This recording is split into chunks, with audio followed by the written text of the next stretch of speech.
Sir, should we start directly or Yes. we'll have some formalities before that? Wait, sir. Wait, sir. Ashish sir, you can begin. Okay, sir. Okay, sir. Very good morning to everyone. So today is the last day of training program. I hope all the sessions were useful, meaningful to all the participants and stakeholders. And today we have a expert with us, Mr. Amol Dagadkher sir. Uh, Firstly, welcome uh, to the for this session. And again, firstly, I will introduce about today's expert. Amol Dagadkher sir is working as an assistant professor in MIT School of Food Technology, Pune, and sir having more than 6 years experience in this teaching profession, and with a special attention the subjects like milk processing, food processing, and again meat and poultry processing. And sir has qualified uh, both NET exam, that is ICAR and ASRB, 2 times, and presently sir pursuing the PhD from MIT ADT University Pune, and sir has published 18 research paper in national and international journals, and also published 2 book chapters in the state level magazines. And sir is also lifetime member of AFSTI and STRA, and also um, sir is actively participation in all the programs, whatever the means programs related to food science and technology. And before so I request to Mr. Amol sir, please continue the session. Okay, sir, Hello. fine.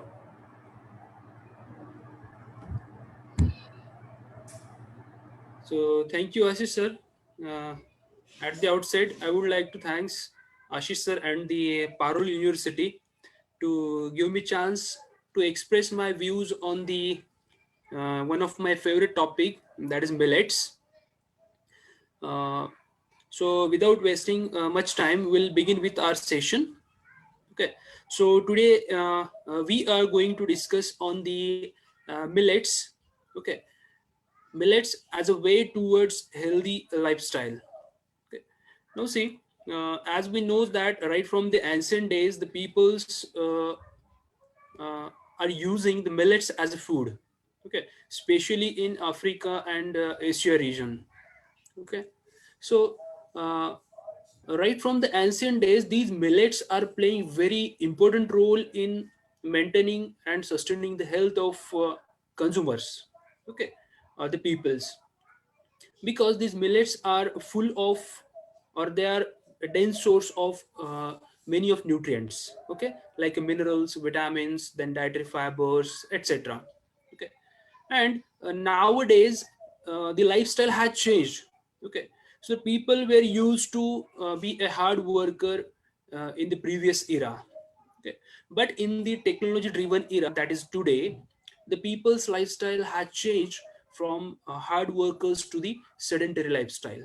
Okay, that means just to sit on a chair and then work. Okay, so this change in the lifestyle uh, uh, actually carried a lot of, we can say, deficiencies, diseases to the consumers or the peoples. Okay, one of most favorite example we can say about the sedentary lifestyle is the non-communicable diseases. Okay, so nowadays the incidences or the prevalence of non-communicable diseases is on rise. Okay, that means they are consistently increasing because of physical inactivity and the sedentary lifestyle, we can say. Okay, so how we can incorporate these millets to overcome such a kind of diseases. Okay, especially non-communicable diseases. Okay, because millets has a number of advantages over these kind of non-communicable diseases. Okay, so let's have focus on our presentation.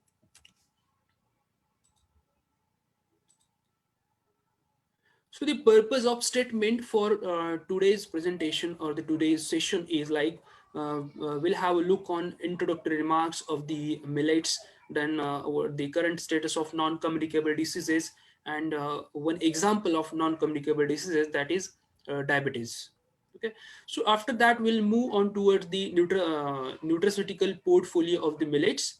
Okay, in which we'll focus on what are the different nutrients which are present in the millets, and what are the different nutraceuticals, okay, which are having much benefits over its simple nutritional value. Okay, after that we'll go for the millets as a way forward to tackle health issues.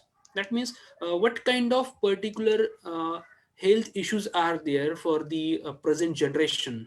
Okay, and how the millets can be helpful in maintaining or in tackling the such health issues. Okay, after that we'll see the present prospectus of millets products. Okay, so in which we'll go in detail for the what are the different millet products which are already available in the market. Okay, and after that we'll go for the thirsty arena of millet research. Okay, that means where is a need to work on the millets. Okay, यानी कि कौन से areas है. Okay, what are the different areas or the arenas of millet, right from its agricultural practices to the new product development from the different millets. Okay, so all of that areas we'll discuss, and lastly we'll go for the conclusion based net outcome. Okay, so let's have firstly focus on the introductory remarks. Okay, so as I said earlier, uh, uh, because of the sedentary lifestyle, then inactivity in the sense of physical inactivity. Okay, then poor diet. Also, because of these all things, the prevalence of non-communicable diseases is increasing day by day. Okay, and particularly diabetes, because diabetes is not only affecting because of the poor diet, but it is affecting because of physical inactivity. Okay, so nowadays the food consumption has changed. Okay, as I told earlier, the food consumption pattern has changed from a simple raw ingredients to the refined ingredients. Okay, so in the last era, that means simply we can take an example of 50 years ago, the peoples were used to consume the different raw foods. Okay, and nowadays the peoples have moved themselves, fetched themselves towards the consumption of different refined foods. Okay, refined foods, particularly in the sense of refined flour, then oil consumption, then sugar consumption. Okay, so these all things have made a drastic change in the disease status of the community. Okay, and that's why nowadays or day by day there is an increase in the prevalence of non-communicable diseases, especially cardiovascular diseases are there, then cancer is there, then diabetes is there, then coronary heart diseases are there. Okay, then coronary respiratory diseases are there. Okay, so these kind of diseases are increasing day by day. Okay, and because of this, uh, more than let's take an example of the diabetes only. Okay, so we'll have focus on diabetes. Okay, see, more than 400 million adults, okay, right now are suffering from the diabetes. Okay, and it is predicted that in 2030 it may rise up to over 600 millions. Okay, and the data from 1980 was only 108 millions.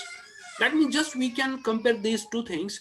Okay, after 1980 to 2015-16, the figure has drastically changed. Okay, that is from 108 million to 422 million adults. Okay, and in 2030 again it is drastically going to be changed to over 600 million adults are going to suffer from the diabetes only. Okay, and we know that diabetes is not only the disease which remains as it is, it carries a lot of diseases with it. Okay, like coronary heart diseases, then cataract. Okay, so the number of diseases it carries also, it leads to the kidney disorders or the kidney diseases. Okay, so that's why diabetes, if diabetes is a simply a silent killer.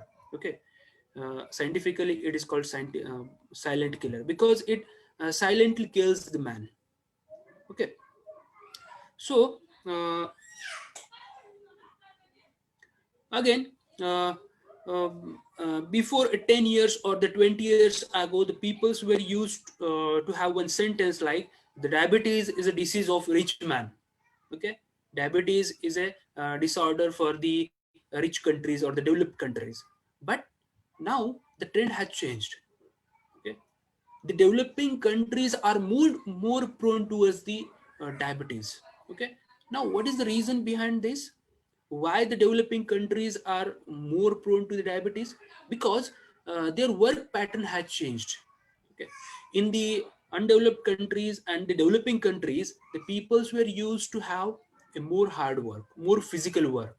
Okay, but in the last 20 years or from last 20 years, the trend has changed from hard work to the or physical work to the sedentary work.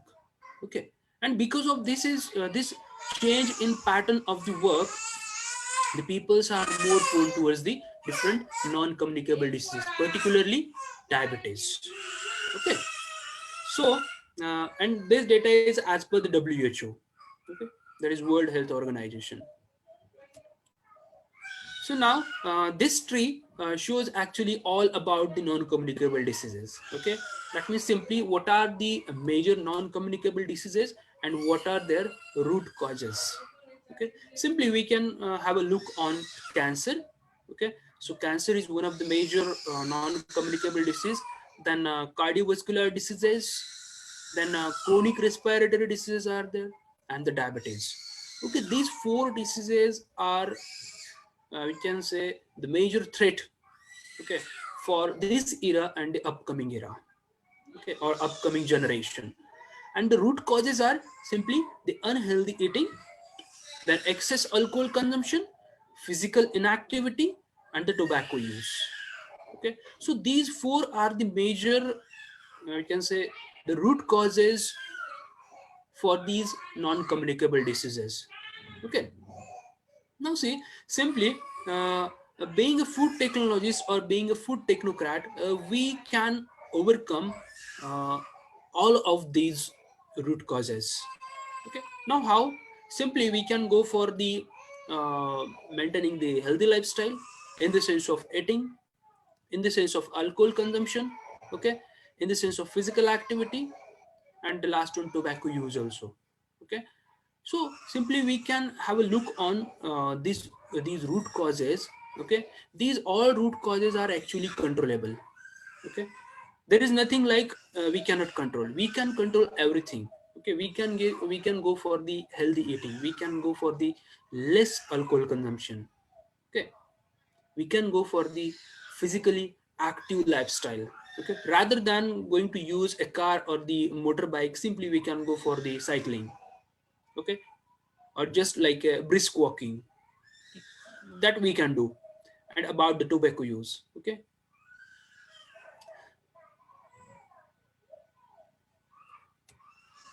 so now let's have an example of diet. Okay, how diet is important in non-communicable diseases. Okay, and in that particularly we'll have focus on role of diet in diabetes. Okay, so let us see. Let's have an example. What they are saying: the people who consume oil, then flour, and the sugar in excessive amount, okay, are more prone to type 2 diabetes. Okay, that means the peoples who are uh, uh, using excessive amount of oil, then flour and sugar, okay, in their daily diet. Okay, so that peoples are more prone towards the type 2 diabetes, okay, than the other kind of peoples who are using fruits and vegetables, then raw foods in their daily diet. Okay. Also, it is found that there is a strong association between type 2 diabetes mellitus with a high intake of carbohydrates and the fat particularly. Okay, so this fact again we'll have to keep in mind that uh, the carbohydrates and fat intake is having major impact on the type 2 diabetes, okay, rather than the proteins and the rest of ingredients like dietary fibers, vitamins and the minerals. Okay, so after that, we can simply say that just by controlling these two things, that means the carbohydrates, particularly refined carbohydrates, okay, controlling the refined carbohydrates consumption and the fat consumption, we can control the type 2 diabetes. Okay, now we'll move on towards the millet part. Okay, so let us see. Millets are the third, we can say, the most consumed commodity in the world after cereals. Okay, and it is the sixth cereal crop in terms of world agriculture production. इसको six cereal कहते हैं. After that, millets are used as a food and widely used in rural areas, particularly as compared to the urban areas. Okay, because in urban areas, mostly people are choosing the refined food products. Okay, than the simply millet-based products. Okay,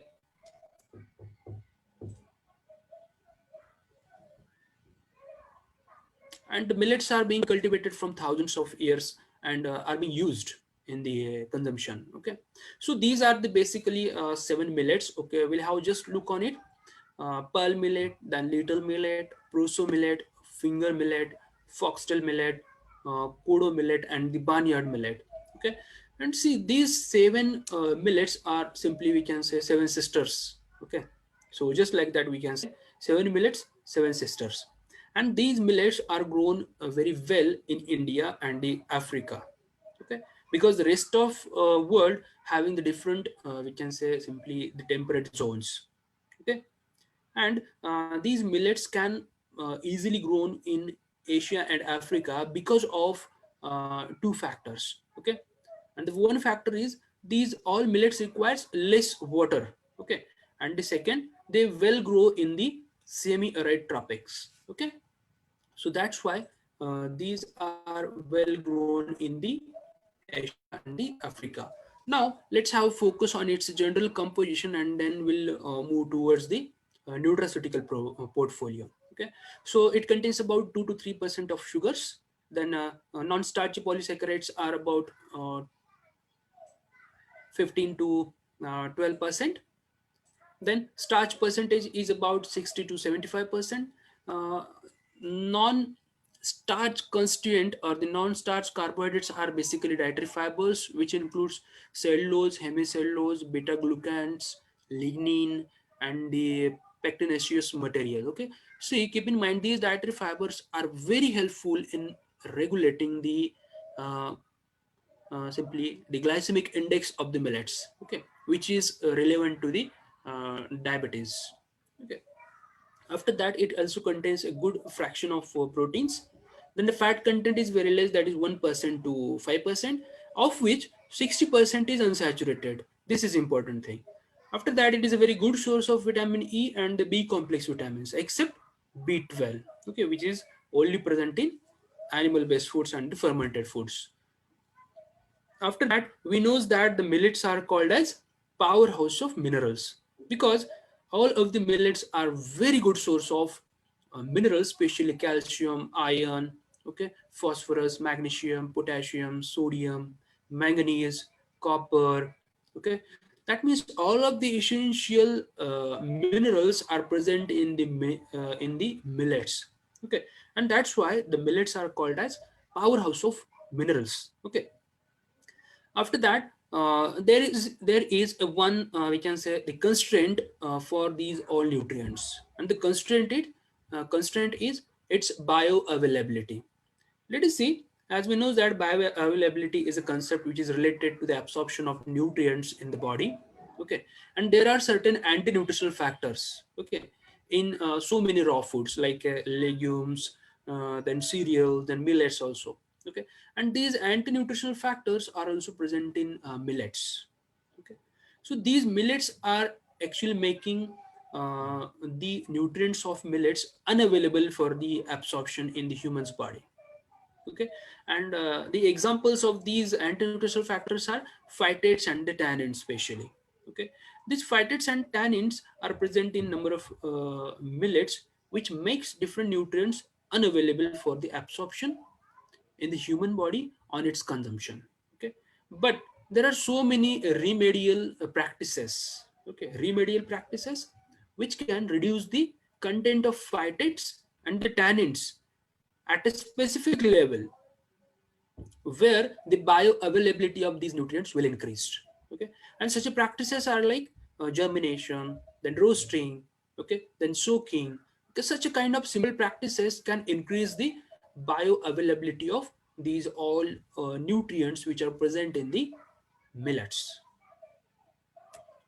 Now let's have focus on the different nutraceuticals or the bioactive compounds which are present in the millets. Okay, and now see these all nutraceuticals or the bioactive compounds which are present in the millets are having protective shield, we can say. Okay, or they are acting like a protective shield for the whole family. Okay, right from small children to the adults. Okay, because millets can be uh, we can say incorporated in the diet of small children to the adults. Okay, for small children we can simply go for the malted millet flour utilization in the porridge preparation.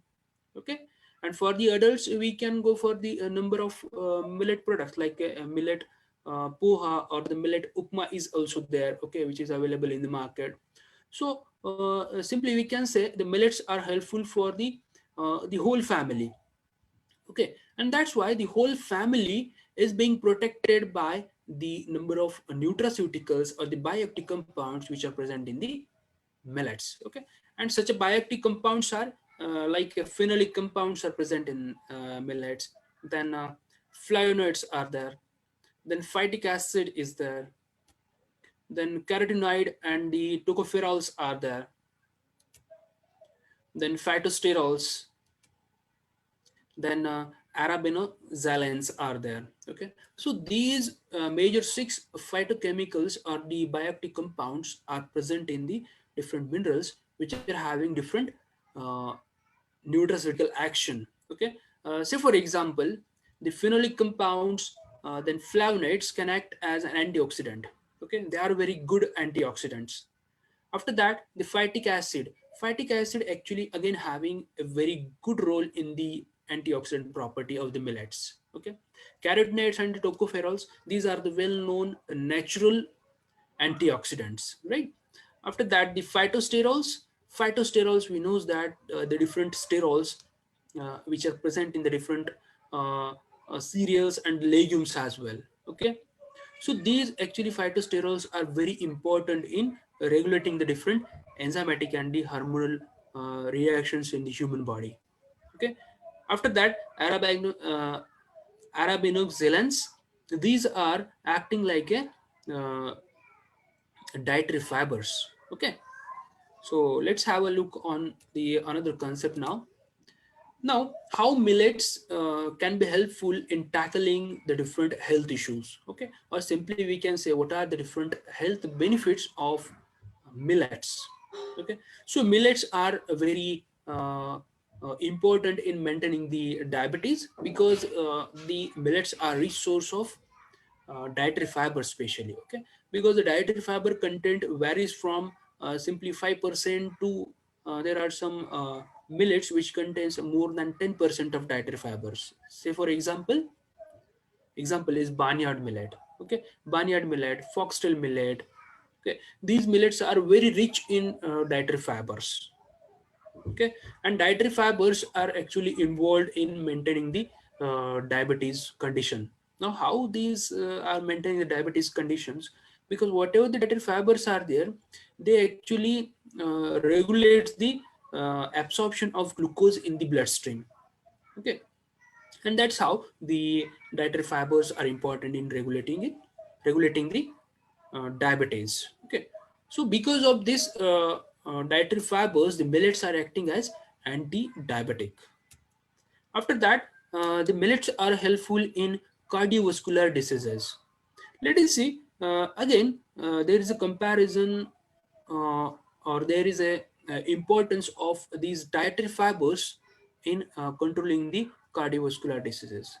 Now, how it is controlling? Simply, the dietary fibers which are present in the millets are having capability to attach with the different free lipid molecules or the free fatty acids, uh, and particularly the cholesterol, okay, in the lower gut.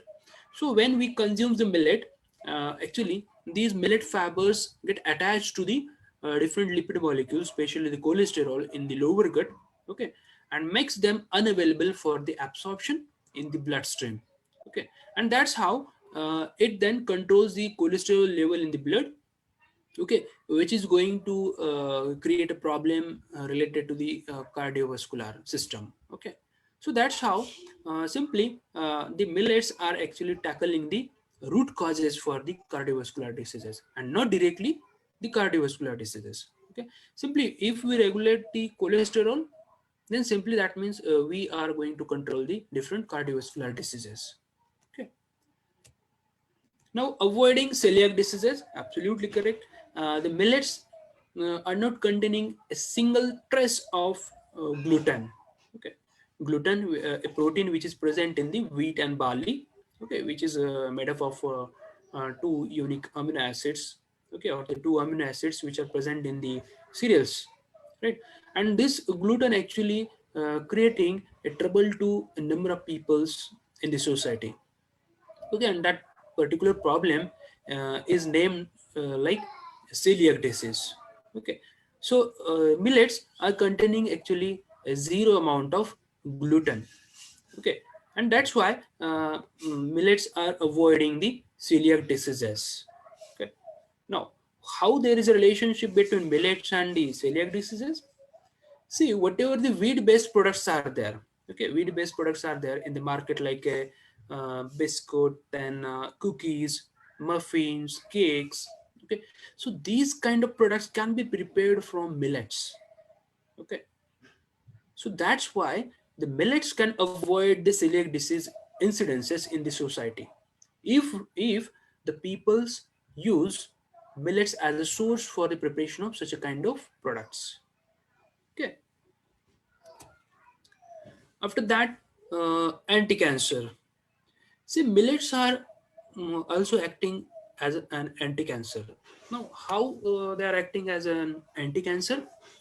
Millet contains a number of phytochemicals, okay, especially different phenolic compounds, then polyphenols, okay, then flavonoids are there, then carotenoids are there, okay, tocopherols are there. So these all kind of antioxidant constituents actually having importance in preventing or controlling the cancer status in the person. See, the cancer is because of the different carcinogens. Okay, and the carcinogens are actually produced because of oxidation process in the human body. Okay, and these antioxidants which are present in the millets are actually controlling the oxidation process in the human body. Okay, and that's how these antioxidants which are present in the millets are ultimately preventing the cancer, okay, or they are controlling the prevalence of cancer, and that's why the millets are called as anti-cancer. After that, anti-inflammatory activity, simply because of these all antioxidants, then dietary fibers, number of inflammations are controlled in the human body by consuming simply the millets. Then anti-aging practices. Now see, the aging process is again related with the oxidation practice or the oxidation process, sorry. Okay, so as we know that the human body carries a number of oxidation practices, okay, and the number of oxidative products are being produced in that particular reaction of the oxidation, and that oxidative reactants are actually having impact on the aging practice, okay. So that oxidants are actually creating an impact on the skin, then hair, then eyes, okay, and then different internal organs as well. Okay, that means simply these oxidation practices are making humans aged. Okay, and simply if we regulate that oxidation process, that means we are ultimately going to regulate the aging practice or the aging process. Sorry. Okay, so that's how the millets are also called as anti-aging. And the last one, that is antimicrobial activity. Yes, number of nutraceuticals are there, especially phenolic constituents and the flavonoids which are present in the minerals. Okay, say for example, uh, one of best example of the flavonoid containing millet is the uh, simply the ragi. Okay, so this ragi contains actually the flavonoid constituents which are having antimicrobial activity. Okay, so now we'll have focus on the some of examples or the specific examples, okay, of the different health benefits of the millets. In that, especially we'll go for the diabetes. Now see how diabetes is being controlled on consumption of millets. Okay, so the millets are actually a good source of fibers. Okay, so in that fibers actually not whole fibers are acting as an anti-diabetic. Okay, keep in mind only the soluble dietary fibers are having importance in controlling the diabetes.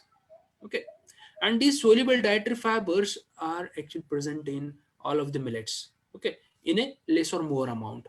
Okay, so अगर maximum amount of अगर देखेंगे, if we look on the maximum amount of soluble dietary fibers in the millets, the example is barnyard millet.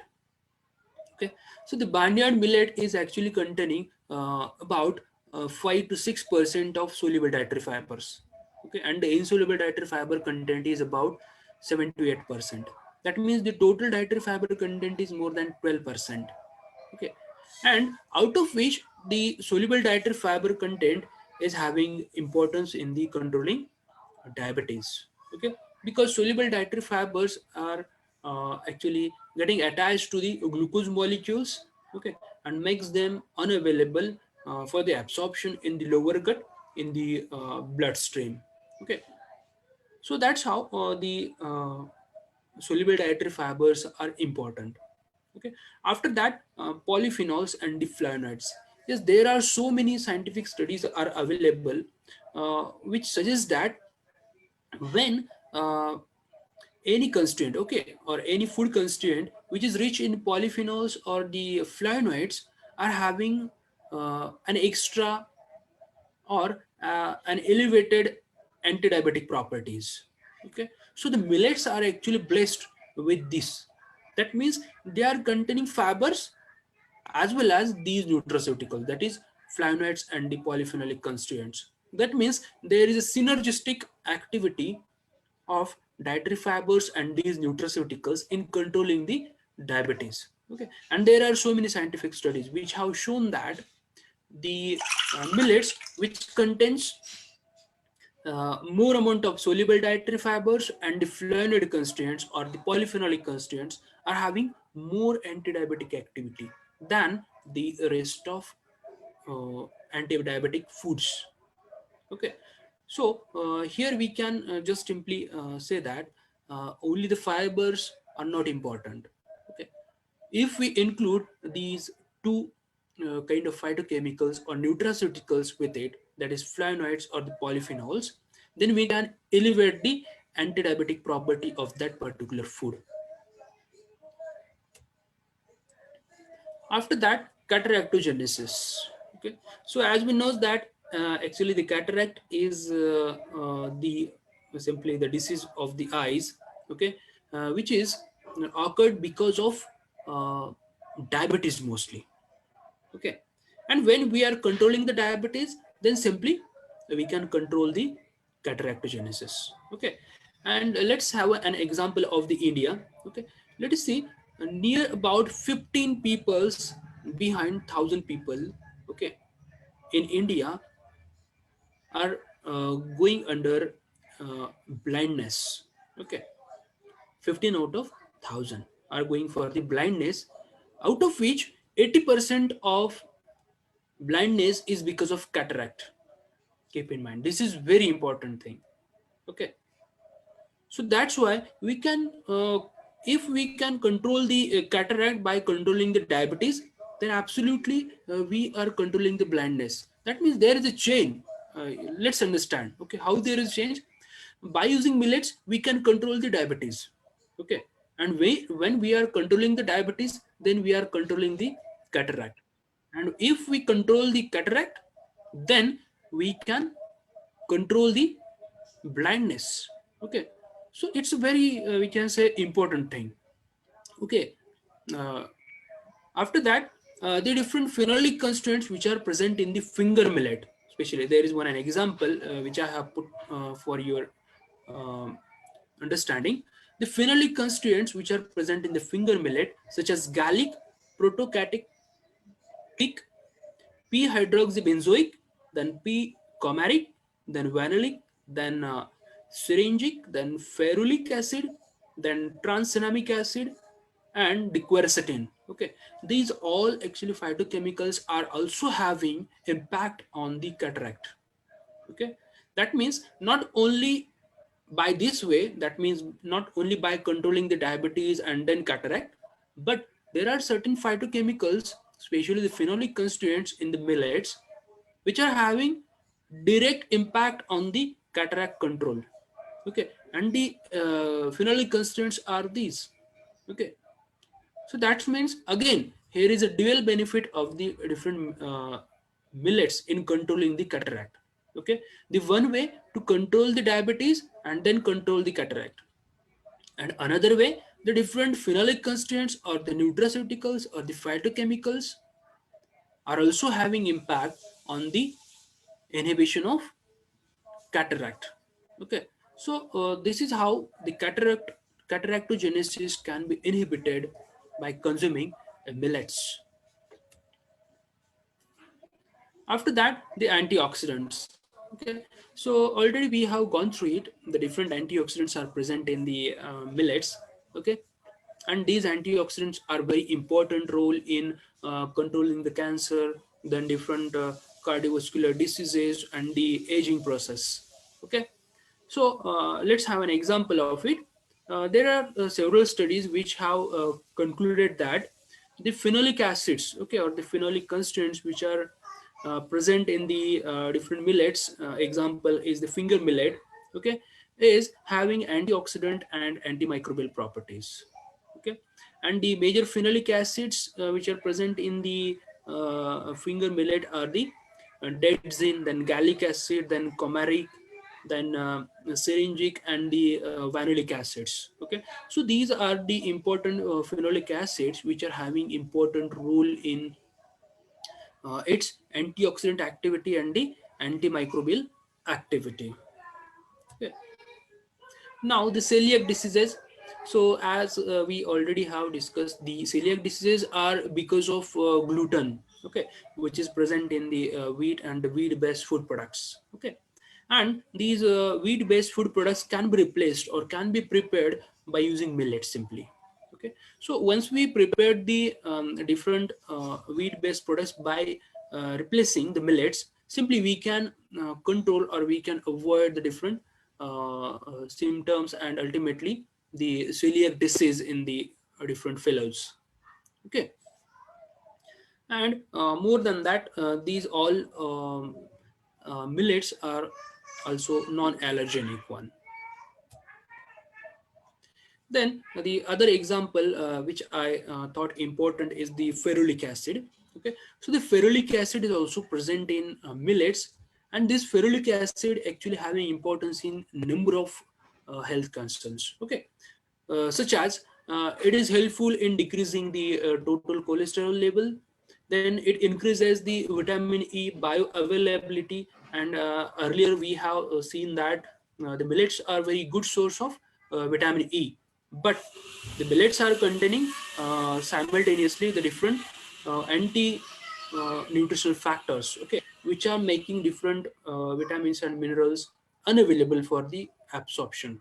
Okay, but this ferulic acid or the ferulic acid is very important in increasing the bioavailability of vitamin E particularly.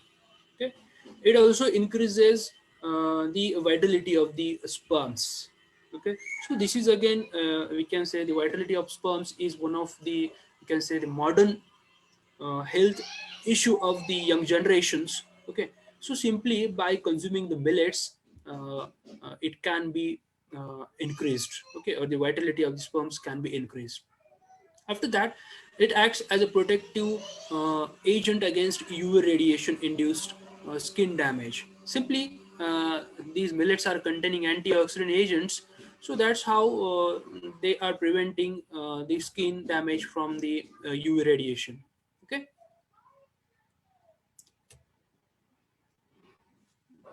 so now again, how the millets are important in heart diseases. Okay, so as we have seen earlier that the millets are important in regulating the cholesterol level.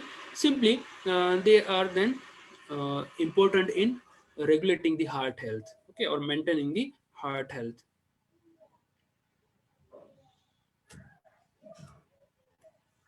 Now the present prospectus of millet products. Okay, so the number of millet products are present in market. So let's have a look on it. Firstly, the mixed millets are there, mixed millet flour, germinated or the non-germinated is also present. Then millet bites are present. Then millet flakes are there. Then ragi bar is there. Okay. After that, millet dosa, and then millet poha and millet khichdi is also there in the market. Okay, but beyond these all, simply the millet products, there is a need for the some of areas or some of thirsty areas of the millet. Okay, and the areas like these will have to increase the productivity. Okay, simply there is a very less research in terms of millets productivity. Okay, as of now in India, and this is one of the reason why the peoples are not, or why the farmers are not going to grow the millets at their farm. Okay, there are certain things. The things are like the less productivity is there, then less hybridized or hybrids are there. Okay, so the agriculture scientists have to think over it. Okay, that means how they can increase the productivity, how they can go for the different hybrids. Okay, which are tolerant to the water or different insects. Okay, and the more than that, if there is increase in the productivity, then what about the market? Okay, see, the peoples are consuming a very less amount of millets. So the government actually has to take some initiatives to increase the consumption of millets. Okay, simply the government can implement the different millets in the different food systems. Okay, like a public distribution system. So government can give a 1 kg of millet besides the wheat and the rice. So that's how there is a dual purpose then. The government will maintain the health of consumers as well, and the government will give the market for the farmers who are growing the millets. Okay, so this is my simple, we can say, idea, not a suggestion even to the government, but the government can think on this problem. If there is an increase in the productivity, then what about the market? The market can be catched by this thing. That means the government can implement the millets uses in the public distribution system besides the wheat and rice. Okay, so by this process, there is dual benefit: the consumer health as well as the market for the millet growers. Okay, after that, post harvest management. Okay, so there are very less or no techniques available for the post harvest management of millets. Okay, simply whatever the practices are there for the cereals, that are adopted for the millets, but the things are different. The millets are having different physicochemical characteristics. So there is a need to develop some post harvest management techniques like harvesting practices, okay, then storage practices, then packaging practices has to be improved, okay, so that the farmer can get more benefit, okay. After that, pre-processing. Now see, these pre-processing techniques are very important in respect to different anti-nutritional factors which are present in the millet, okay. So these all of the we can say the anti-nutritional factors which are present in the millets can be regulated, okay, can be controlled, can be reduced, can be eliminated, okay, can be eliminated by applying a proper pre-processing. The pre-processing in the form of simply soaking, in the form of roasting, germination, okay, these three are the very important and simple pre-processing techniques which we can implement in the millets, okay, to reduce or to eliminate the anti-nutritional factors which are present in the millet, okay, and then the millets can be uh, useful, or their bioavailability of the nutrients can be increased. After that, reduce anti-nutritional factors, okay. So not only just by pre-processing techniques, but we can go for a number of advanced food processing technologies, okay. So advanced food processing technologies like we can go for the HPP, okay. Actually these are the thirsty arenas, okay. There is need to research in such areas. So here we can go for the an application of HPP in reducing the anti-nutritional factors, okay. Also we can go for the ultrasonication techniques to reduce the anti-nutritional factors. Also we can go for the uh, different pulse electric field application also, okay. Or also we can go for the other kind of advanced food processing technologies to reduce the content of anti-nutritional factors, okay.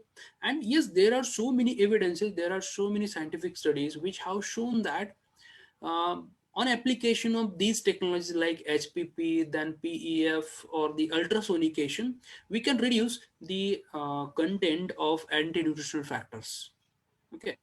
And also we can extract the different phytochemicals which are present in the millets, okay. So that's why there is a need for application of these all advanced food processing technologies to reduce the anti-nutritional factor content in the millets.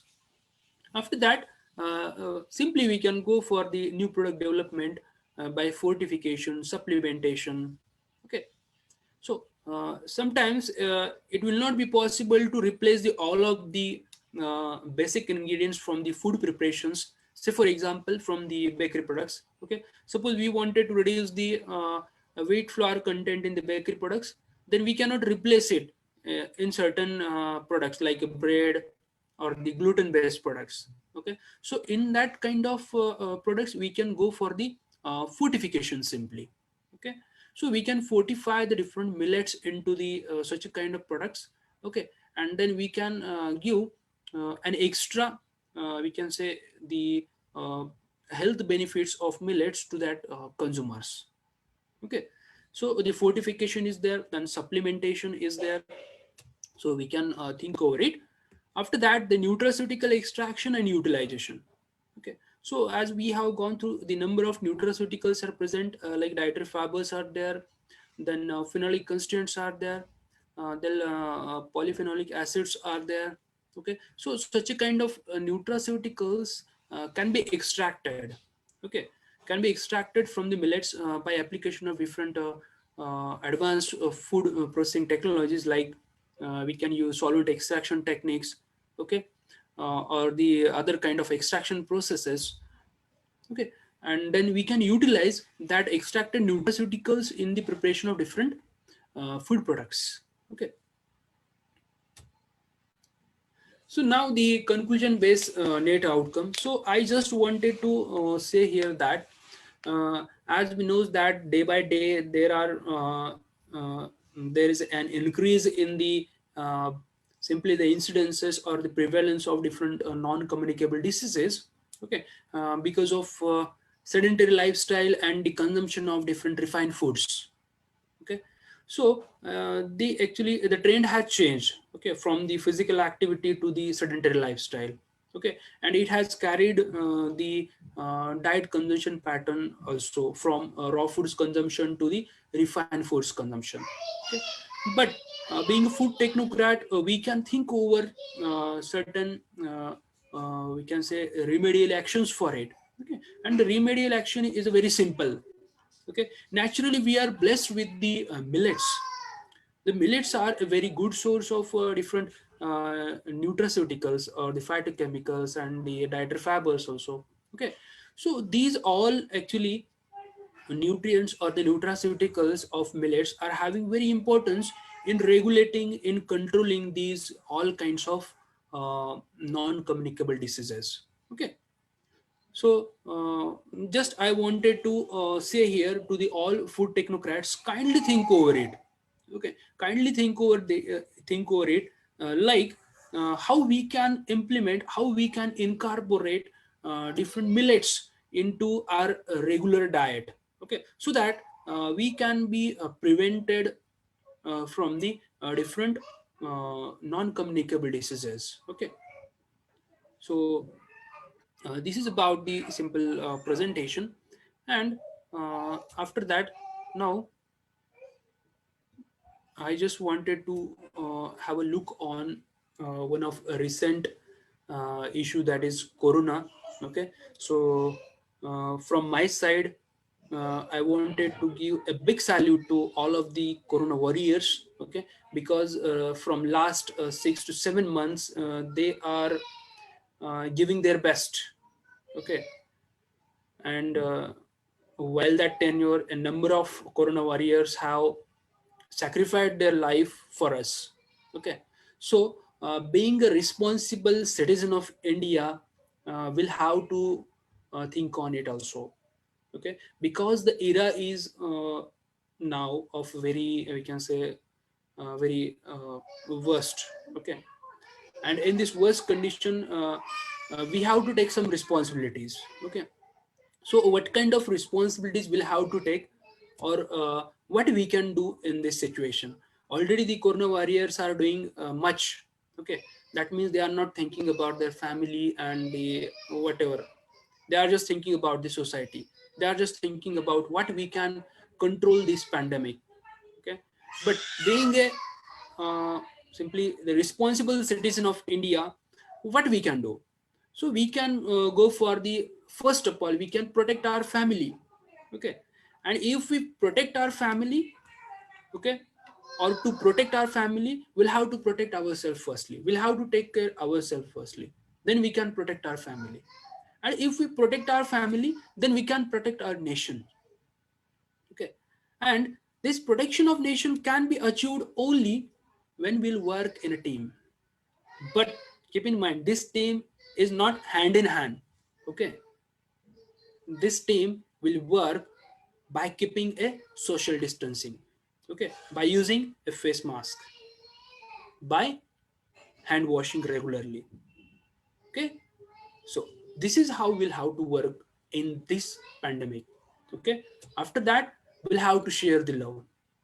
See, I have seen so many corona patients, they are not getting, we can say, the love by the peoples. Peoples are hating them. But please don't do that. It's not their mistake. It's a pandemic. Okay. So just to control these all things, you have to share your love with all that patients and all these corona warriors, because we can do that. Okay, just give us some few words to that particular patient or the corona warriors.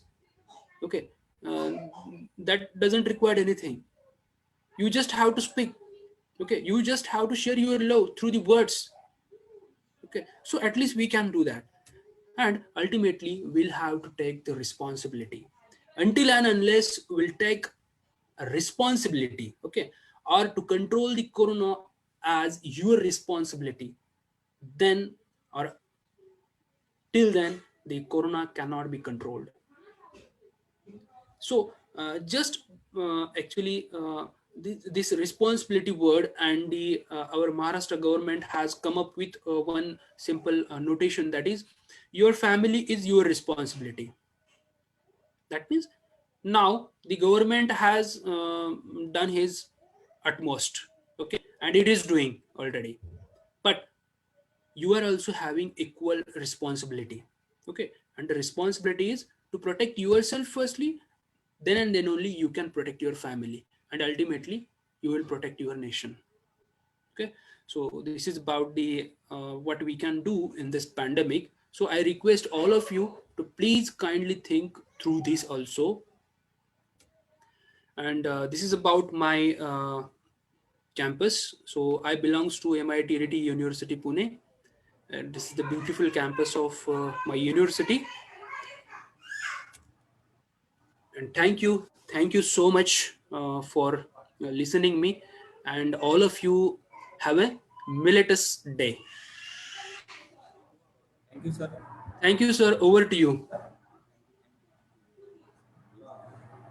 Very simple way, sir has given presentation about the millets and importance of the millet to our body, and I hope which will be easy understandable to all the participants. So thank you once again, sir, and you have given your valuable time for this webinar. Sir.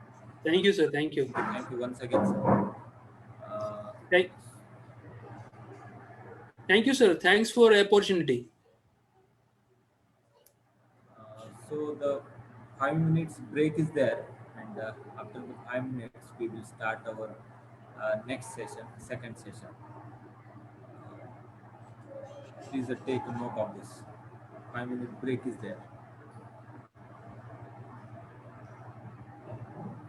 Thank you, Amol sir. Yes, sir. Thank you. Thank you so much, sir.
Hello.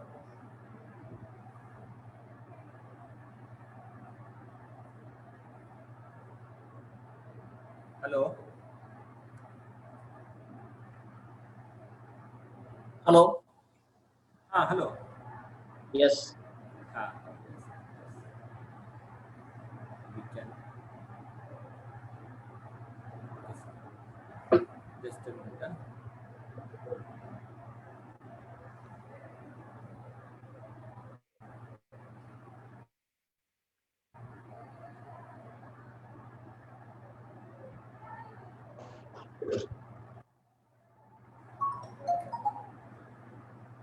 Hello, sir.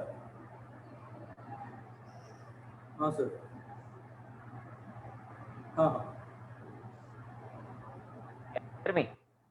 Yes, yes, yes. Voice is audible, sir. Okay.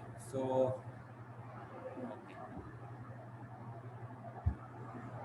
dear participants, we will start now our second session. So, already the expert speaker, Mr. Khedkar sir, is with us. So, I welcome Mr. Keshav Khedkar sir on the behalf of the Parul University. You have given your valuable time for this presentation, ठीक आहे. for this Thank you. webinar. चालतंय. Uh, phone करतो झालं का मग?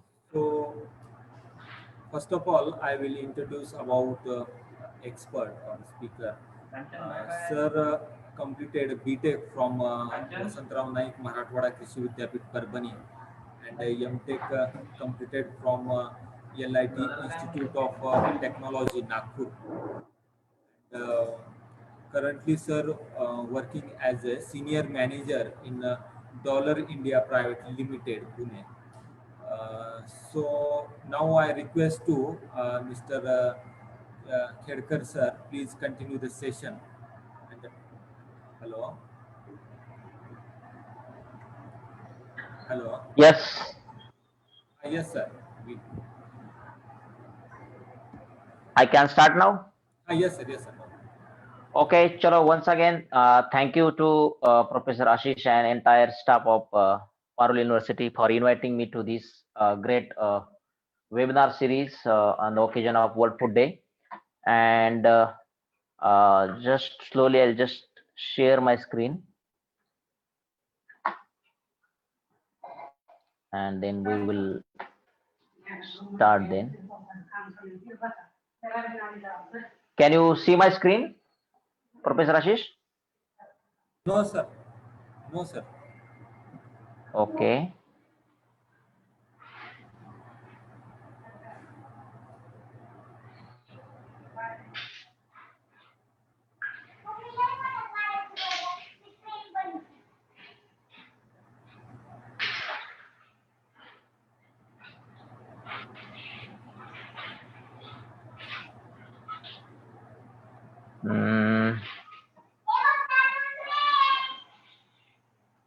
Share screen. Host disable participant screen sharing. Okay. Professor Ashish, Yes, sir. you will only have to share the presentations because it doesn't showing rights to me. Okay, sir. It shows host disable participant screen sharing. So, because of that, now my name is also displayed on that board. So it's good to go. So I request you just keep sharing the screen. Yes, And yes, sir. I am working, sir. yeah. It Okay. is visible now. Yes. Yeah. It is visible to me. And let's ask some of the participants if they can share the screen. Right? Yes. Okay. Ah. Okay. Chalo. So, okay, good afternoon once again to all professors and all participants and my dear friends. Myself Keshav Khedkar, and I'll just take you for next hour's time with some interesting topic. If you look at the topic, it's food safety certification and legal compliance in food industry. As such, this topic is very vast and very important topic. Actually, it required much time, but what I'll just take you in a brief way and introduce to these two sections. Basically, my topic is divided into two parts. First part is about food safety certifications that we call as system certification, and second is legal compliance in food industry. That is also a big topic, but I'll just cover a couple of things into that legal compliance. One is licensing and another is labeling of the food. So next slide, Ashish. Yeah. What I'll do is I'll just stop sharing my video so that audio quality would be much better, right? Yes, sir. Or is it okay? Yes, sir. Yes, sir. Okay, so we'll just start briefly with the definition of food safety, and then we'll just go through the entire concept of this food safety certification process and all. If you look at the food safety basic definition, it is assurance that the food is acceptable for human consumption as per its intended use. See, if we produce any food product or manufacture any food product, it has to have its intended use. So assurance to the acceptability of that particular food is called as food safety. And as per FSMS, that is food safety management system, it is nothing but the adaptation of good manufacturing practices, GSP, HACCP, and all the good practices laid down by the different regulations for the food businesses. So this is as per the FSMS. What is the food safety? Next slide.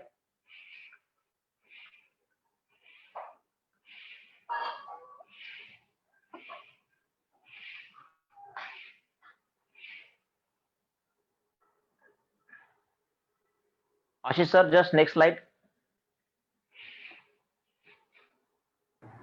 Yes, sir. Yes, sir. Yes. Yeah. The moment I finish, you just go to next slide. No issues.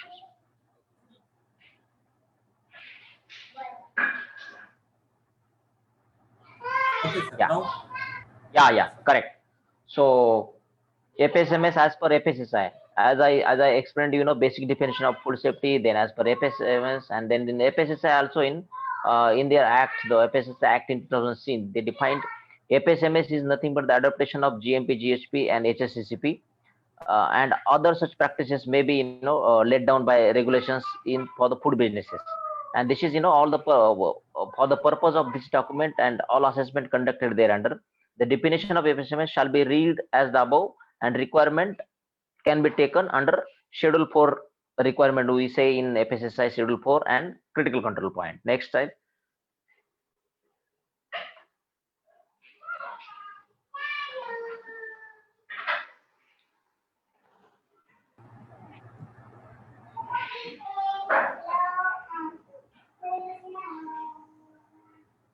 Next slide. Yes, sir. Yeah. Uh, And okay, the as far as importance and need of the food safety certification is concerned, see, this food safety certification is a kind of a voluntary scheme or voluntary certifications processes for different food business operators and food industries. And it is nothing but evaluation by third party body. They would verify your products, processes, systems in the food supply entire chain, and they based on the specific standards. So there are different food safety standards, and we'll just go to next slides wherein we will look at different certification processes. And what is the purpose, what the businesses wants and need of food safety certification? Basically, food safety certification conveys to the consumer and marketplace as well as the employees and all the stakeholders all in the overall food sector or food business sector.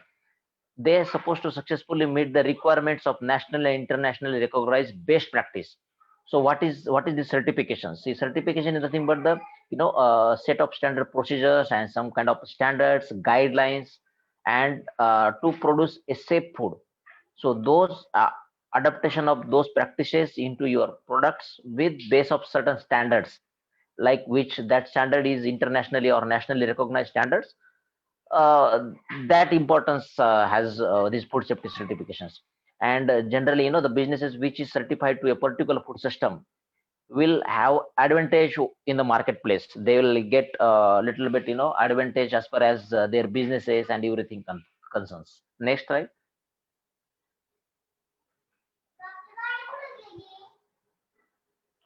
Now, benefits of FSMS certifications. So as we said, there is the importance of food safety certifications and the food safety management certifications. Different standards are there. So its consistency is more important, because you have to have great standards, great practices, in place to have a consistency of those standards. Due diligence, that's the FSMS, helps to demonstrate that management is meeting all its legal responsibilities in relation to food safety legislation and regulations.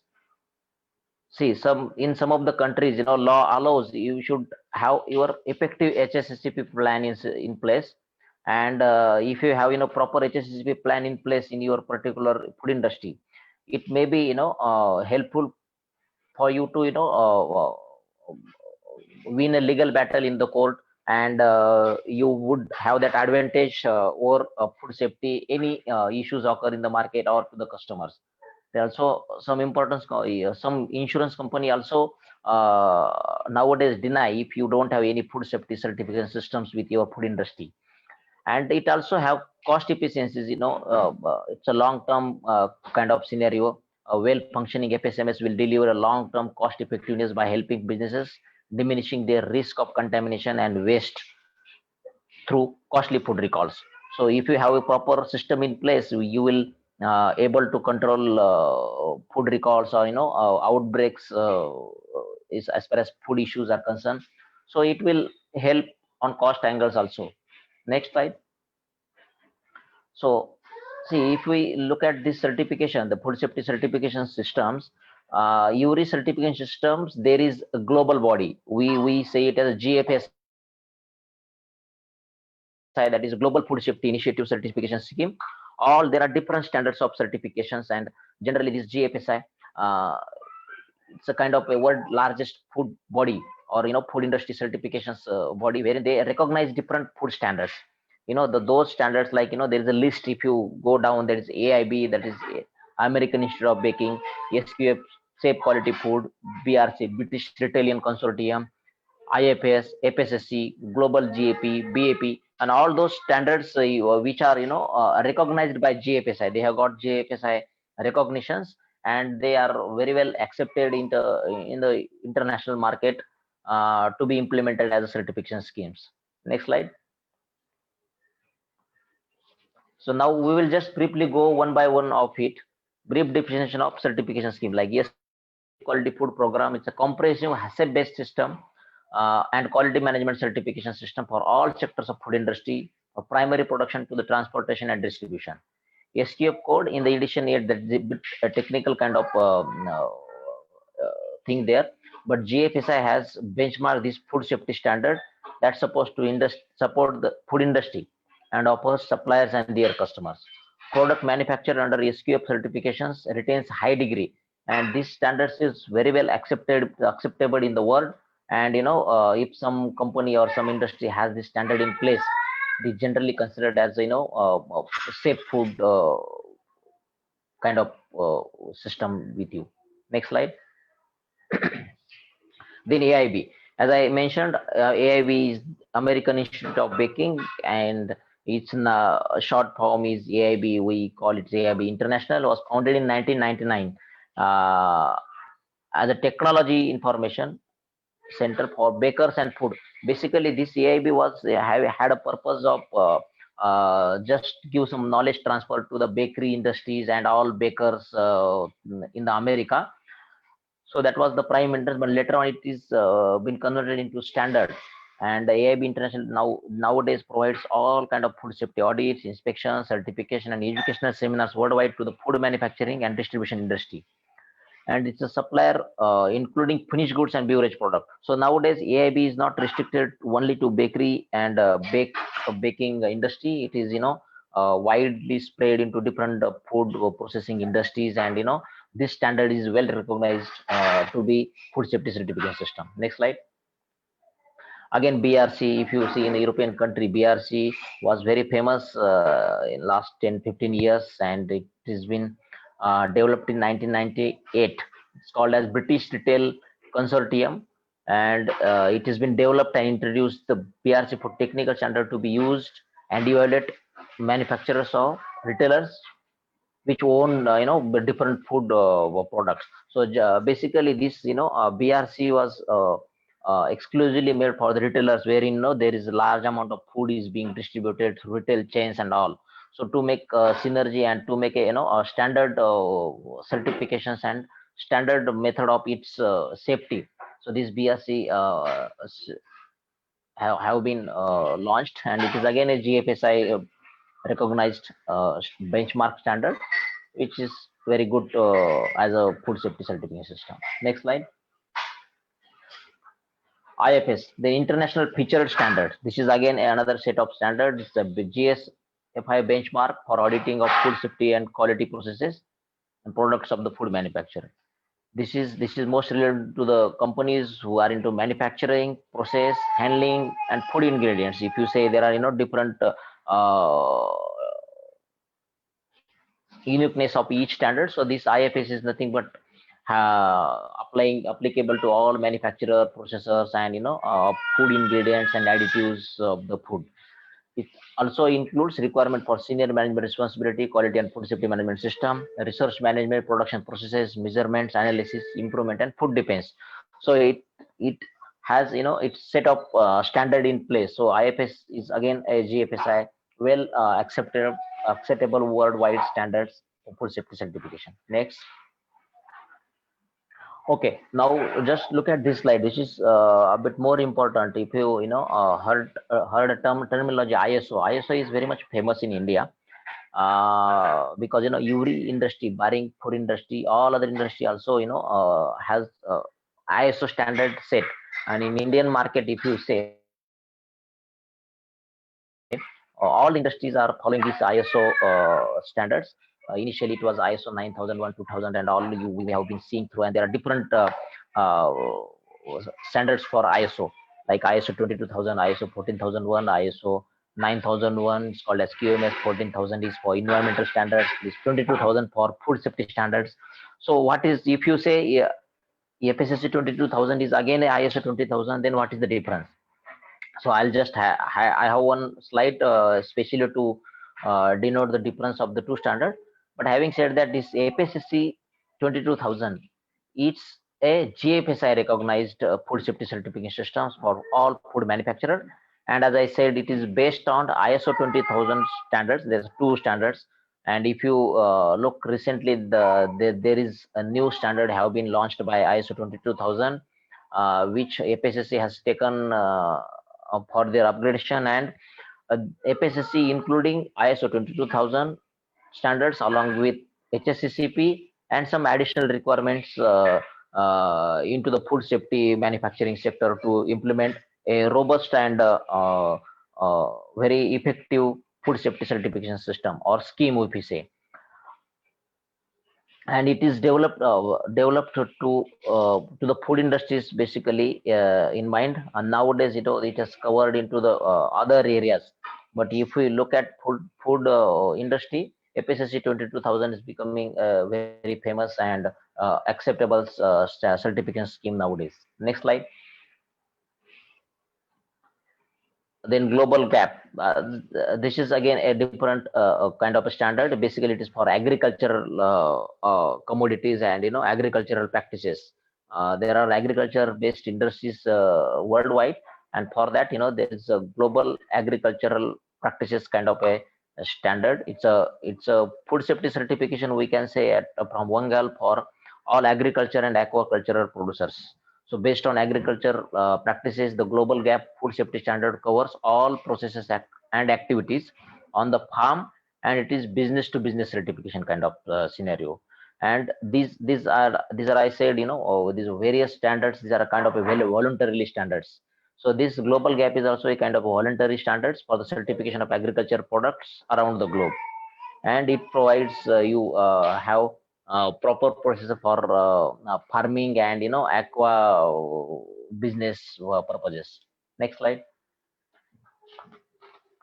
Now we have just gone briefly through different certification scheme, and if we look at the flow, if somebody as I mentioned initially, safety certification, food safety certification schemes are voluntarily in nature, whereas legal compliance is something, it's a compulsory or kind of legal bounding on you.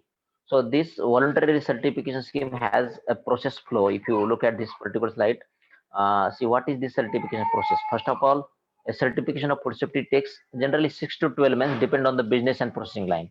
See why I say this 6 to 12 months, because any organization wants to get themselves certified through a safety certification scheme.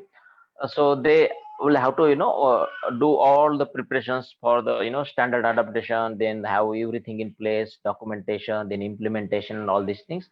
So the general flow is, you have to apply for the certifications. I mean to say, if you want to certify yourself or get recognized with FSSC standards or AIB standards or BRC standards, so and so forth, then you'll have to apply for that particular standards through certification body. CB will identify your training needs. What is this CB? I said, standard is a kind of a document, or it's a set processes, and CB is nothing but the third party. It is an auditing body, you can say, or it is a guiding body, you can say, or it is a supporting body, you can say. But generally it is called as CB. What CB does, CB evaluate you, or CB help you in getting certification processes into the different ways. They'll just help you, guiding the SOPs. Then they'll come and audit you. They'll set your processes, and they will ask you to go through different process so that you will get certified all this. Self-assessment of compliance with standards after training. Then CB will perform operational optional pre-assessment. If you say ki we have got fewer things in what you call the implementation stage, if you just come us and guide us so that we can prepare for better and robust standard procedures and SOPs. So they'll do some kind of a gap analysis, we can say, and then they'll ask you, they'll suggest you a kind of improvement things, and they'll tell you the process and approach of getting to that particular standard and adapting to your processes as per your business standards and all.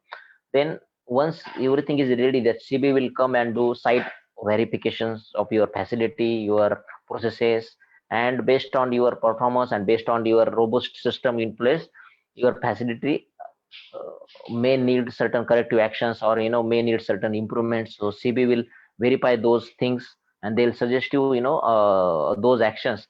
And if there is actions fulfillment plan issued by this certification body, they'll issue certificates to you. And companies has a responsibility, or organization has a responsibility to maintain those certification scheme always, and improve on whatever outcomes of those audits. So next slide. So as I said, at this slide supposed to be a previous one, but okay. As I mentioned, this ISO 22000 is not recognized by GFSI, and ISO 22000 is very broad in scope. But if you look at FSSC 22000, it is again recognized by Global Food Safety Initiative. But it again, I just mentioned that it uses ISO 22000 as a requirement for the management system. However, FSSC 22000 includes certain additional requirements also. So additional requirements means what? It has some different PRP processes and HACCP processes which are over and above of your ISO 22000 standards. It is, and FSSC has a limited scope. If you look at recent document, industry base have been widened. Along with food industry, there are other, suppose aquaculture and other industry have been added to into it. But earlier it had very limited scope. It included farming, perishable animal products, food processing, feed production, food ingredients, and food packing material was the scope. But recently it has been added with some more scope into the FSSC certification scheme. And by having these certifications of FSSC 22000, many companies can benefits, and they get recognized as a GFSI recognized standard certified company, because many companies require that their suppliers be certified with the GFSI recognized. See, you nowadays, in the international market, you need to have your certification sim at par with what other companies have, because in that scenario you should have that recognitions be as a global recognized company. So GFSI recognized standard is a kind of a demand by different vendors or suppliers or your customer. So that is how FSSC 22000 is important as a standard. Next slide. Okay, now if I'll just take through this very briefly, because it is not that kind of a food technologist or food industry job. But having said that, any industry or any organization runs on other social things. So along with this food safety certification, you need to have some ethical certifications to your organization to run business ethically and socially at par with the things. So I'll just take you these slides a little bit briefly. If you say, there are some certain health and occupational standards, social accountability standards, then SEDEX, SMETA, and all those kind of a social certification voluntarily. Again, I would say. So SA 8000 is it's nothing but social accountability, and in 8000 is just a number for denotion or identification. It is again a most acceptable social certification in the world. It is designed to be compatible with management system standards and specifications, such as I said, 9000 ISO 9000 for quality, 14000 for environment, OSHA 18001 for health and safety. So kind of this ISO certification, yes, 8000 is also like that. What is the importance and what is the benefit of these social standards? It achieves best practices in ethical employment, trading, and operations. It engage and motivate your employees with improved morale, introduce greater transparency to way you run your businesses. It gains recognition as a socially accountable organization. So social standards has its kind of a set benefits that we get with this social certification. Next slide. And along with this SA matlab social accountability standards, there are specific requirements to this social and ethical standard. We can say that the SEDEX and SMETA requirement, it generally says. What is SEDEX? SEDEX is actually it's an organization for ethical kind of data, ethical data exchange, or ethical practices in the businesses. So SEDEX is a organization, is a non-government or non-profit kind of organization for businesses committed to the continuous improvement of ethical performance with their supply chain. SEDEX was founded in 2001 by a group of UK retailers to drive convergence in social audit standards and monitoring practices. So to have a ethicality in the business, in 2001, this SEDEX organization have been launched in the UK. Like that, also, there is another thing called as SMETA. It is, what is SMETA? SMETA is nothing but the SEDEX social group called as SEDEX Member Ethical Trade Audit was created and is designed to reduce duplication of efforts in ethical trade auditing. The supplier data action, that is SEDEX, is a web-based design system which helps organizations to manage their data on labor and labor practices in their supply chain overall. So it helps your employers to get their social benefits as a ethical company, and that is what these things are. Next slide.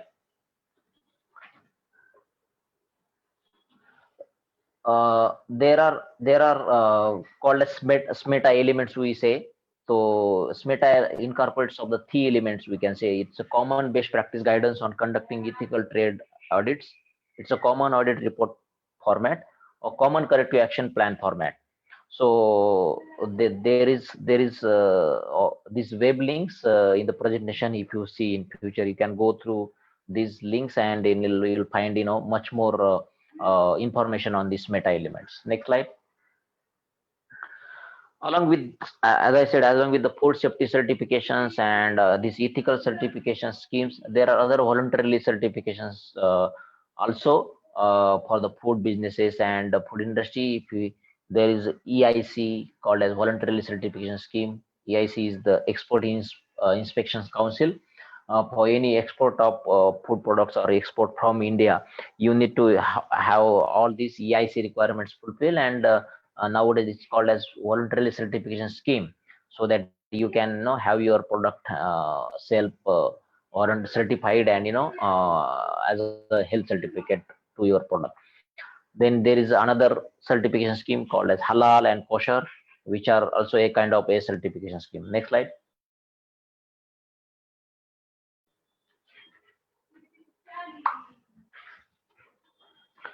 This is just a list. You just go through. Just this is nothing but I have taken it from web and just put it here. This is just a reference purpose, but there are different certification bodies. As I explained you, there are many standards or food safety standards. Likewise, there are many certification bodies also. They'll audit you, as I said in the process. They'll help you in setting up the standards and help you to getting you certified with this voluntary certification scheme. It's just a list of certification bodies, but you may get n number of certification bodies and their performance on the different web platforms. Next slide. Okay, so I have just finished with my first part of presentation, that is voluntarily food safety certification systems, and it's different standards and all. Now I'll take you to the legal compliance. I will take you to the legal compliance to the food industry. Again, as I said initially, this legal compliance is a vast subject, and very important one for a regulatory fraternity and food industry. But I'll just take you to two topics of this legal compliance. One is licensing and another is labeling. So if you go to the legislation history, in 1899, they were not set up kind of a regulatory body. So states own food laws with different standards for the same commodity. What I mean here is, in 1899 there was initially different states has its own standards. There was not any symmetry, or if you were manufacturing a similar product, one state has one standard, another state has another standard. So again, in 1943, there is a central advisory board for central legislation has come, which try to brings uniformity for the standards throughout the country. And then we are very well aware of, in 1954, there's a central legislation come, especially for food industry and food products, which is called as PFA, Prevention of Food Alteration Act, and its rule in 1955. So this erstwhile PFA Act was very much important, and we as a food technologist and all knew about this PFA Act very well. And then complete things has changed when FSSAI, that is Food Safety Standard Authority of India, have launched a FSSAI, Food Safety Standard Act, in the year 2006. And what it does, we'll just see in next slide. And then 2006, this FSSAI Act come. 2011, its rules, FSSR regulations have come. And again in 2012, there is import regulations for food product import regulations launched by FSSAI 2012. Next slide. And along with this Food Safety Standard Act, there is another important legal compliance to follow. It's of legal metrology. Earlier it's of Weights and Measure Acts. Nowadays it is called as legal metrology. And in food product or any FMCG company, we say legal metrology package commodity rules. So in standards, weights was earlier in 1956, was there is metric based system had come. Then to 1976, this SWMA, that is we call as Standards and Weights and Measure Act, was there. And then this act was repealed by Legal Metrology Act in 2009, and its rule has come in 2011. Next slide. So just a picture picture representation of that SWMA is replaced with Legal Metrology Act in 2009 and its rule in 2011. Next. And like this SWMA, we say this PFA has been repealed with FSSA. But there is actual thing is next slide. Go to next slide. Yeah. So this is not as a simple prevention of food addiction as has been replaced with the FSSI. There are other multiple standards have been repealed by this FSSI, and all erstwhile different laws for different food product or different kind of a product category now cover under only one law, that is called as Food Safety and Standard Authority of India. If you look at the entire the PFA, then Food Product Order in 1955, then MFPO we say that is Meat Food Product Order in 1973, the edible oil and packaging regulations, the Vegetable Oil Product Act, Milk and Milk Product, that is MMPO we say, the Solvent Extracted De-oiled Meal Act, and any other order issued under the Essential Commodities Act. These are all coming under into one umbrella now, and it's a very robust kind of a food regulation and food standards have been set, which we called as FSSI. So you keep in mind, guys, FSSI is a single central law applicable to entire country as far as food businesses and food product goes. Next slide. So as I mentioned, legal compliance is a big topic, but we will just cover about two things, that is licensing and food labeling. So first of all, licensing of food businesses of FSSI option. How to obtain this FSSI license? There is a process earlier.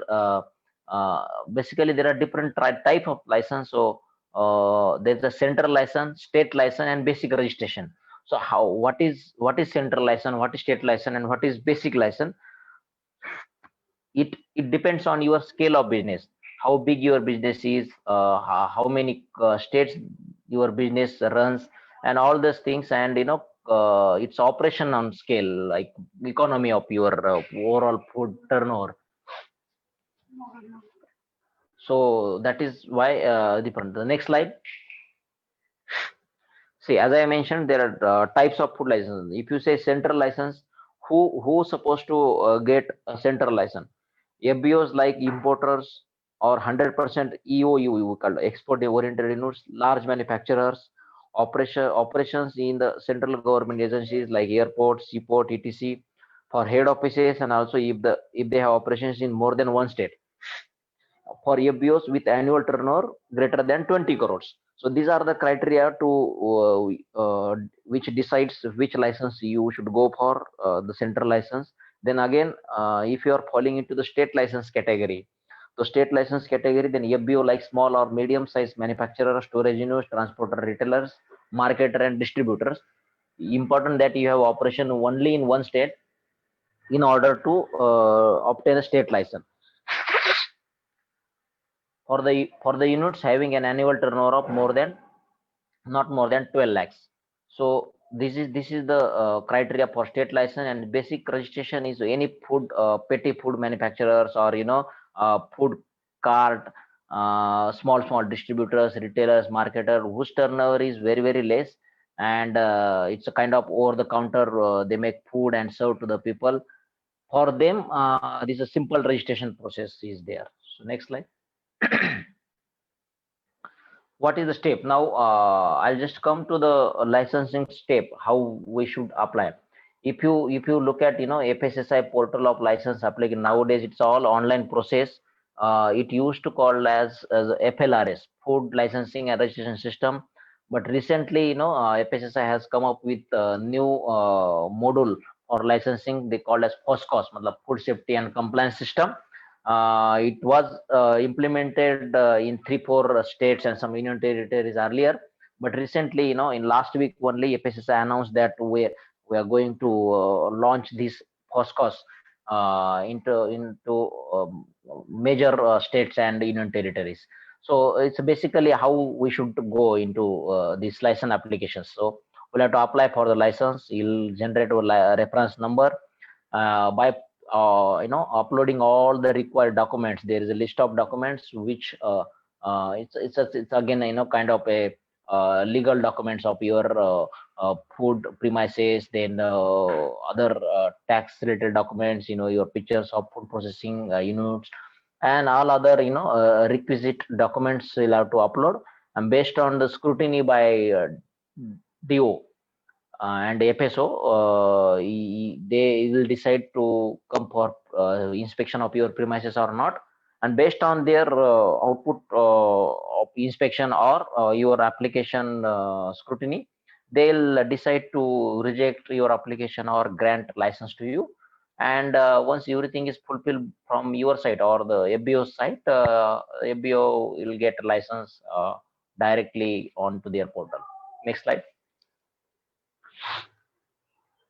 Okay, so along with licensing, there is a small thing. I would say under FSS licensing or registration of food businesses, uh, there is a notice or rejection application during inspection of licensing. If you are not fulfilling the criteria of all the documents and requirements of rules and regulations of licensing, so you may receive notice from FSSI or licensing authority that your licensing is being uh, cancelled or something like that. And under section 56 of FSSA, there is a penalty of some 1 lakh rupees of for unhygienic or unsanitary processing or manufacturing food things. So it is very much important for food industries to fulfill the basic requirements of food licensing. And if you won't follow those rules and regulations, your license may get suspended. Next slide. Okay, so along with this FSSI licensing, there is a food labeling part. I'll just take you through. Next slide, sir. What is label? Now, if you say food label, what label indicates? Label is nothing but it's a kind of tag mark, or it's a identification.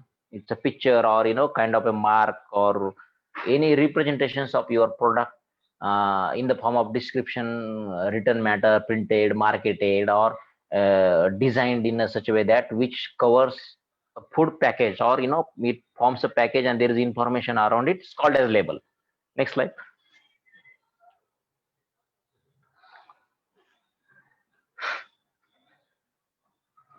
What see again, the labeling is a requirement of FSSI Act, and in clause 2.2 they laid down the procedure for and requirement of the food labels, what food label should have. It is mandatory that every food label should carry a label that bears all information which is required by FSSA.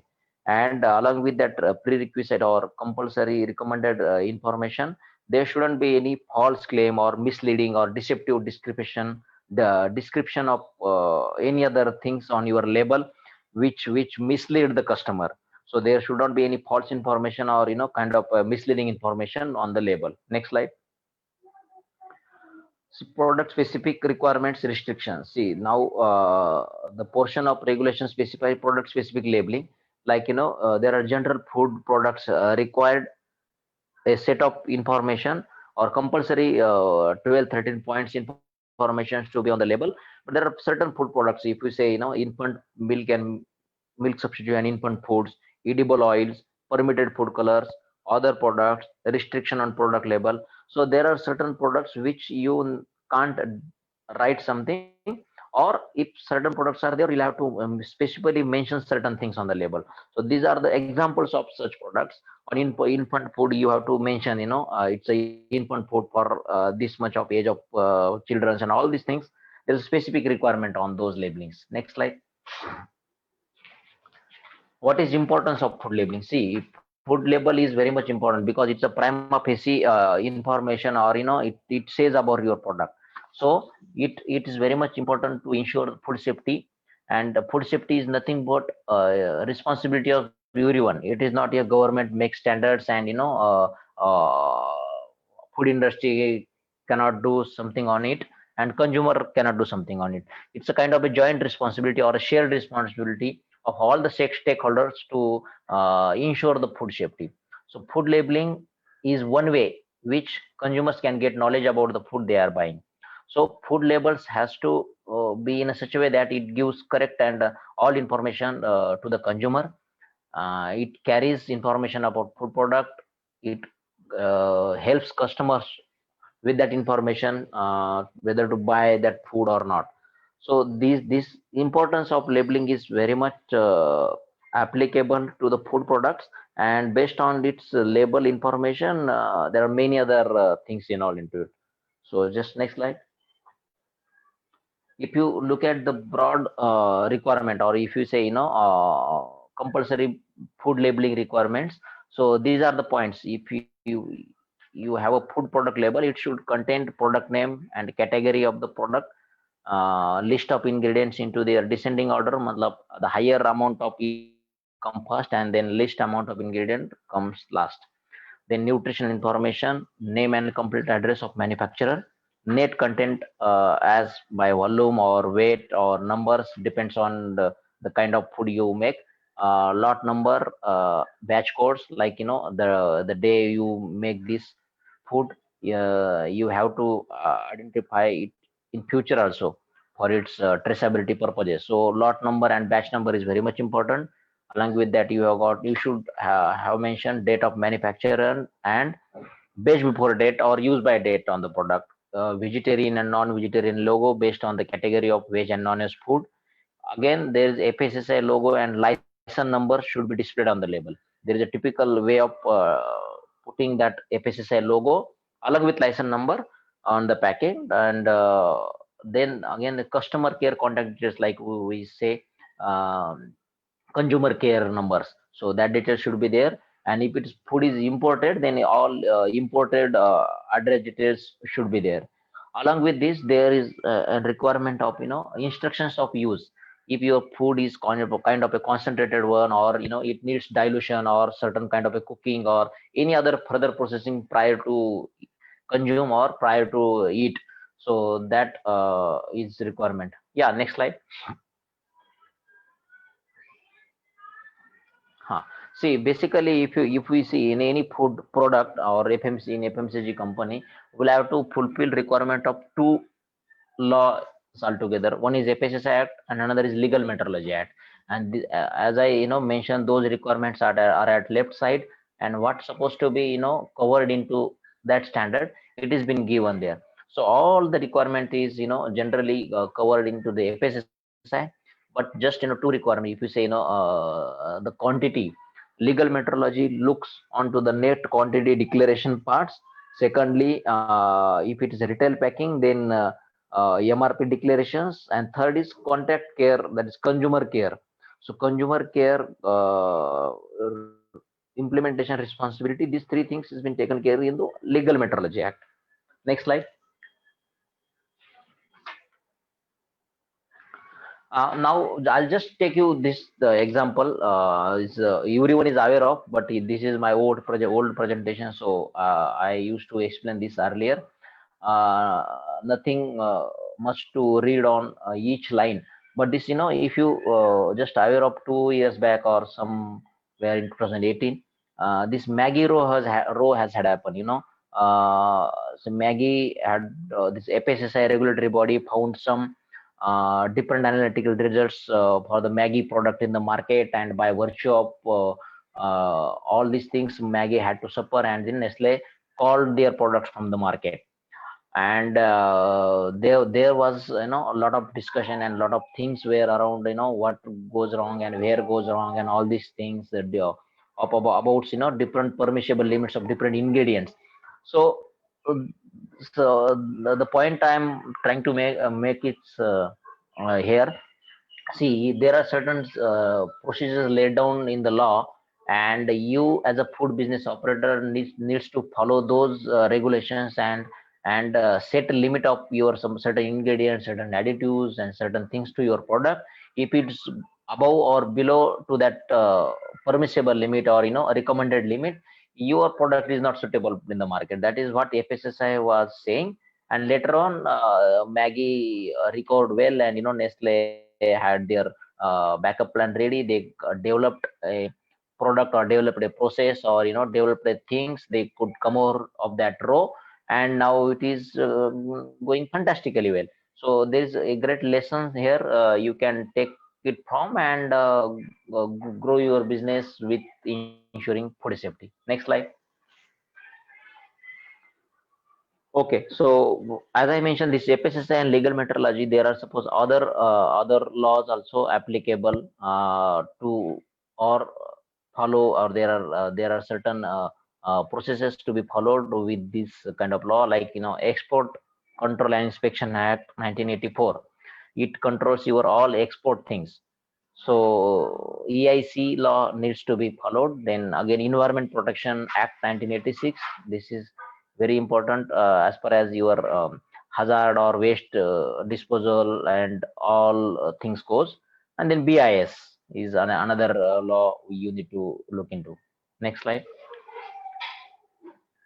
And as I mentioned, this FSSI and legal metrology, if you put on Google, you'll get you go through FSSI website. It's a fantastic source of knowledge for all food related different initiatives by FSSI, and different you'll get all standards, different schemes, licensing system.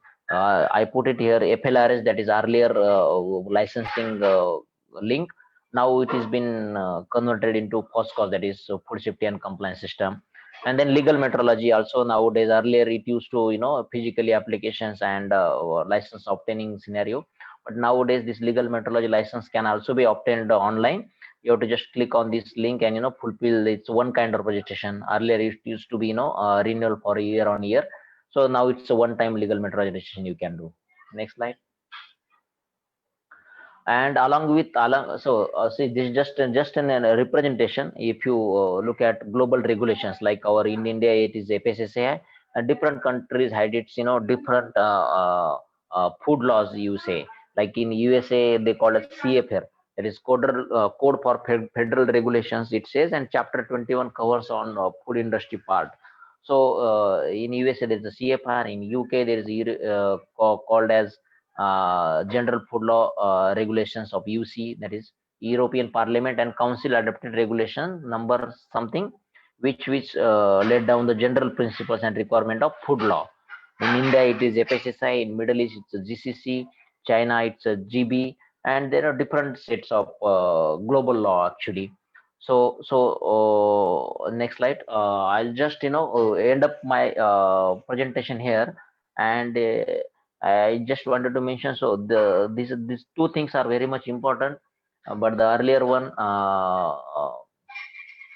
food safety certification, is a kind of voluntarily scheme for food industry, but very much important one.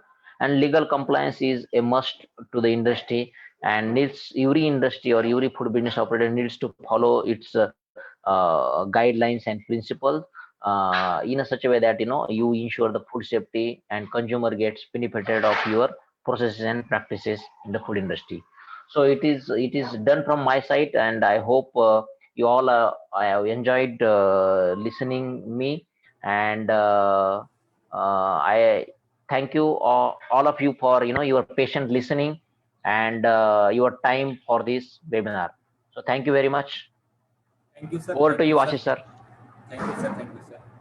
On a very important topic, sir has given a light. It is supposed to be very important topic. Suppose we have to start our own food business, we must know what are the certifications we require, we need to start that one. So the starting from this license FSSAI, sir has covered all the types of the license almost. So thank you once again, sir. You are Welcome.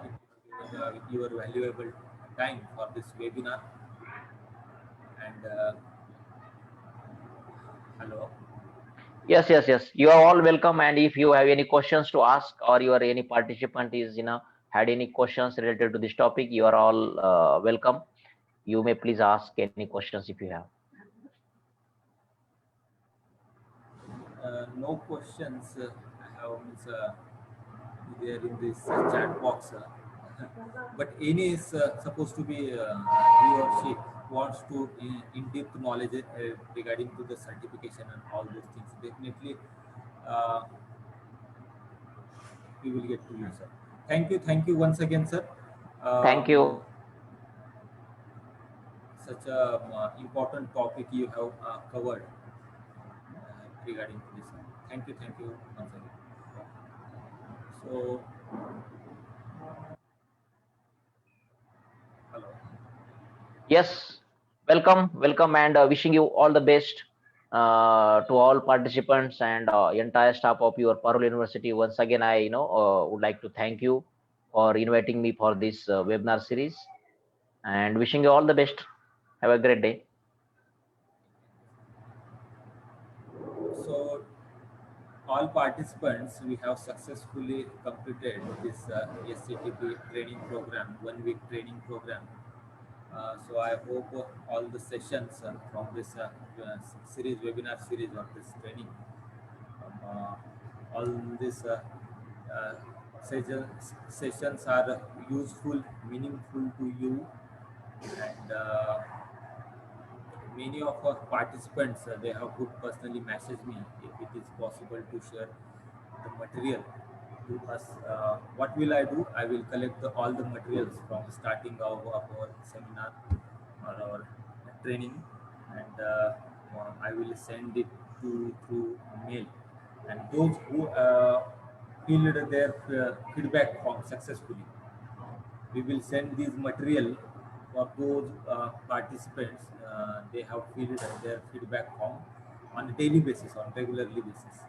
And regarding to your certificate, in next week you will get a certificate in your mail, in your registered mail. So thank you once again to all the participants for your registration, starting from this registration, your involvement, and all those things. Without your support and all those things, it is supposed to be impossible to conduct such a event or such a program. And already I told you in the earlier session, 3,228 registration means we have got registration across India, and some registration we have got from other countries also, Saudi Arabia, Philippines, Ghana, and Bangladesh, and all those countries. So again, all the sessions. We, uh, we have conducted here at they have given they have focused on very important aspects of this food science and technology, food technology. All the topics are to be supposed to be very important to us as a food technologist, as a dairy technologist, as a nutritionist, as a agriculture. We must know. So once again, thank you to all of you. And again, your certificate and all those things we will send in your mail in the next week. We are working on it. Right? So today's feedback form we will put in said WhatsApp groups and Facebook and okay. So this is all about supposed to be in this week what we have did so far. So thank you once again, all of you. Again, the any program such like short-term training or anything to be, we will inform you. So thank you once again.